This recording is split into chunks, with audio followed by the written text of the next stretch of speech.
తెలంగాణలో మనం చూసుకున్నట్లయితే హైదరాబాద్తో సహా భారీ వర్షాలు అయితే నమోదవుతూ ఉన్నాయి. మనం చూసుకున్నట్లయితే సోమవారం నాడు భారీ వర్షాలు అయితే రాబోతూ ఉన్నాయన్నమాట. మనకి రాత్రి నుంచి సోమవారం వరకు కూడా భారీ వర్షాలు అయితే రాబోతున్నాయని తెలుస్తుంది.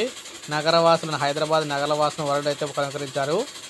ఉదయం అంతా కూడా ఎండతో తారెత్తించి సాయంత్రానికి వర్షం అయితే పడుతూ ఉంది. అయితే ఇక్కడ మనం గమనించాల్సిన విషయం ఏంటంటే ఒక్క హైదరాబాద్లో మాత్రమే పరిమితం అయితే అవ్వలేదన్నమాట. తెలంగాణకు భారీ వర్షాలు అయితే రాబోతూ ఉన్నాయి.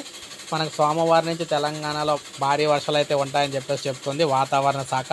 ప్రజలందరికీ సంబంధించి కూడా ఇదొక మంచి శుభపరిణామం అయినప్పటికీ కూడా కాకపోతే కొంతవరకు వడగళ్ళు పిడుగులతో పడే వర్షాలు అయితే ఉన్న నేపథ్యంలో ప్రజలందరూ అప్రమత్తంగా ఉండాలని తెలియజేయడం జరిగింది. సో భారీ వర్షాలు అయితే రాబోతూ ఉన్నాయన్నమాట తెలంగాణ వ్యాప్తంగా హైదరాబాద్తో సహా. సో ఇది మనకి తాజా సమాచారం. ఒక లైక్ చేయండి, సబ్స్క్రైబ్ చేసుకోండి, మన ఛానల్ సబ్స్క్రైబ్ చేసుకొని ఫాలో అవుతానండి. మన ఛానల్ ద్వారా వెదర్ రిపోర్ట్ మీకు అది ఏ సందర్భంలో ఎప్పుడు వచ్చినా కూడా మన ఛానల్ ద్వారా మీకు అయితే అందిస్తూ ఉంటానన్నమాట ప్రతి అప్డేట్ కూడా నేను.